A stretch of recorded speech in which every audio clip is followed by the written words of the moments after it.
پیارے بچوں، السلام علیکم ورحمۃ اللہ وبرکاتہ۔ ہمارا آج کا جو موضوع ہے وہ ہے شاد عظیم آبادی، حالات زندگی اور خصوصیات کلام۔ علی محمد شاد کے والد سید عباس مرزا الہ آباد کے رہنے والے تھے۔ وہ 14-15 سال کی عمر میں عظیم آباد پٹنہ چلے گئے، جہاں علی محمد 1846 عیسوی میں پیدا ہوئے۔ تعلیم گھر پر ہی ہوئی، جس کا سلسلہ 4 سال کی عمر سے شروع ہو گیا تھا۔ عربی فارسی کی تعلیم حاصل کرنے کے بعد کچھ عرصہ تک انگریزی بھی پڑھی۔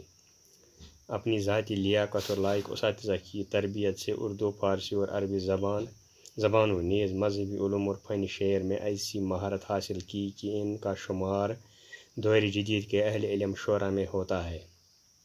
بچوں، علوم اسلامی کی تحصیل کے ساتھ ساتھ انہوں نے عیسائیوں، پارسیوں اور ہندوؤں کی مذہبی کتابیں بھی پڑھی تھیں۔ ان کی علمی خدمات کے اعتراف میں حکومت نے 1891 عیسوی میں انہیں خان بہادر کا خطاب دیا۔ 1927 عیسوی میں شاد نے اس جہان فانی سے کوچ کیا۔ نثر و نظم دونوں میں شاد نے کئی تصانیف یادگار چھوڑے جو قدر کی نگاہ سے دیکھی جاتی ہیں۔ ان کی چند کتابیں ان کی زندگی میں ہی شائع ہو گئی تھیں۔ پیارے بچوں، شاد کی غزلوں کا دیوان ان کی وفات کے بعد 1938 عیسوی میں ان کے شاگرد حمید عظیم آبادی نے مرتب کر کے نغمہ الہام کے نام سے شائع کیا۔ بعد میں ان کی خود نوشت شاد کی کہانی، شاد کی زبانی اور مدد مجمع بھی منظر عام پر آئے۔ پیارے بچوں، شاد نے مثنوی، غزل، قصیدہ، مرثیہ اور دوسری اصناف سخن میں طب آزمائی کی، لیکن ان کی شہرت کا باعث ان کی غزلیں ہیں، جو سادگی اور گلاوٹ، ترنم، شیرینی، کیف و سرور اور تازگی و تاثیر کی بدولت لائق توجہ ہیں۔ شاد کے زمانے میں غزل کا زور اور اثر کم ہونے لگا تھا۔ شاد نے اسے نکھارنے، سنوارنے اور استحکام بخشنے میں اہم کردار ادا کیا۔ زبان کی صفائی و سادگی شاد کی شاعری کا خاص وصف ہے۔ واردات قلبی کے ساتھ ساتھ اخلاق، فلسفہ اور توحید شاد کے محبوب موضوعات ہیں۔ ان سب کو وہ اپنے لطیف انداز بیان سے دل پذیر اور پرتاثیر بنا دیتے ہیں۔ یہ شاد عظیم آبادی کے متعلق ان کی حالات زندگی اور خصوصیات کلام۔ اب ان کی غزل ہے، غزل نمبر 1، ایک ہی غزل ہے ان کی یہاں۔ تمناؤں میں الجھایا گیا ہوں، کھلونے دیکھ کے بہلایا گیا ہوں۔ شاد عظیم آبادی اس شعر میں کہتے ہیں کہ مجھے ہمیشہ دنیا میں تمناؤں میں الجھایا گیا اور ہر طرح کی چیزوں سے بہلایا پھسلایا گیا ہے، یعنی جس طرح بچے کو کھلونے دکھا کر بہلایا جاتا ہے، پھسلایا جاتا ہے، لبایا جاتا ہے، وہی میرے ساتھ بھی ہوا ہے اس دنیا میں۔ ایسے ہی میرے ساتھ بھی کیا گیا اور مجھے خاموش کرایا گیا ہوں۔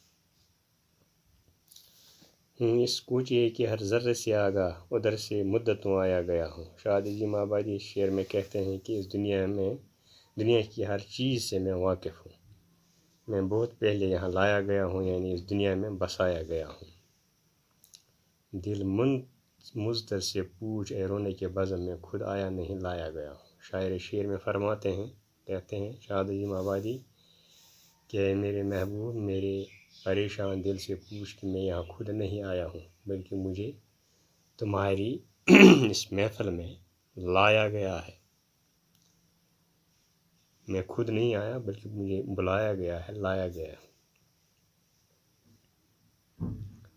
نہ تھا میں معتقد اعجاز مائی کا، بڑی مشکل سے منوایا گیا ہوں۔ شاد عظیم آبادی اس شعر میں کہتے ہیں کہ میں شراب کے کرشموں سے واقف نہیں تھا، لیکن مجھے اس کے کرشموں سے واقف کرایا گیا، یعنی میں شراب پینا نہیں چاہتا تھا، لیکن میرے حالات ہی کچھ ایسے ہو گئے کہ میں شراب پی کر مست ہونے کے لیے مجھے مجبور کیا گیا، میں مجبور ہو گیا کہ ایسے حالات بن گئے کہ میں یہ چیز اپنانے کے لیے مجبور ہو گیا۔ کجا میں اور کجا ہے شاد دنیا مقطع ہے غزل کا۔ کجا میں اور کجا ہے شاد دنیا، کہاں سے کس جگہ لایا گیا ہوں۔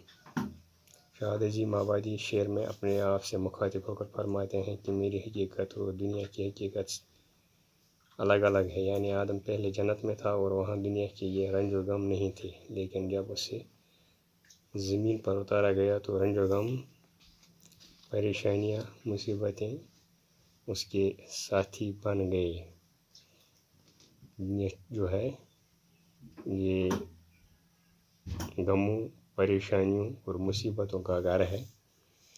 تو جب تک انسان آدم علیہ السلام پہلے جنت میں تھا تو وہاں ان چیزوں سے وہ آزاد تھا، مبرہ تھا، یہ چیزیں اس کے ساتھ نہیں تھی، لیکن جب زمین پہ آ گیا، زمین پہ اتارا گیا تو یہ رنج و غم جو تھے، یہ مصیبتیں جو ہیں یہ اس انسان کے ساتھ آئی ہیں، ساتھ رہی ہیں۔ تو دنیا میں جو انہی چیزوں سے واسطہ پڑتا ہے، انہی چیزوں سے کام پڑتا ہے، تو یہ انسان کے ساتھ ساتھ ہوتی ہیں۔ غزل کے پہلے شعر میں شاعر نے تمناؤں کو کھلونے کے ساتھ مشابہ کیا ہے۔ جس طرح کھلونے دے کر بچوں کو بہلایا جاتا ہے، اسی طرح تمنائیں آدمی کو بہلاتی ہیں اور دنیا میں الجھائے رکھتی ہیں۔ انسان دنیا میں آتے سب کچھ بھول جاتا ہے، کس طرح آیا ہے، اس کو کیا کرنا ہے، یہ چیزیں وہ بھول جاتا ہے۔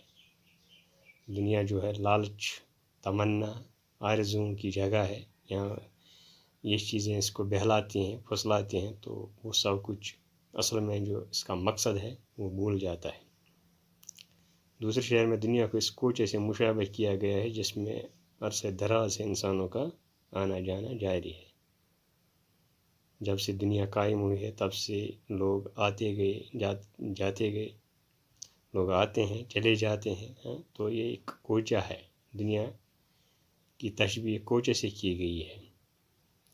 تو یہاں عرصے دراز سے لوگ آتے جاتے ہیں۔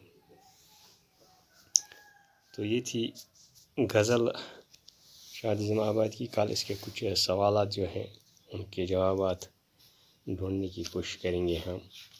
آپ خود بھی ان سوالات کے جوابات لکھ سکتے ہیں۔ شعر کی تشریح کرنی ہے جو ہم نے پہلے ہی کر لی ہے، تو اس طرح سے شاد عظیم آبادی کی اس زندگی اور اس کے خصوصیات کلام پر نوٹ لکھنا ہے، تو وہ بھی آپ لکھ سکتے ہیں، وہ اس کا بھی تذکرہ ہم نے کیا ہے، یہ اس کے سوالات ہیں، آپ خود کر سکتے ہیں۔ تو آج کا سبق جو ہے وہ اتنا ہی ہے، کل تک کے لیے اجازت دیجیے، خدا حافظ۔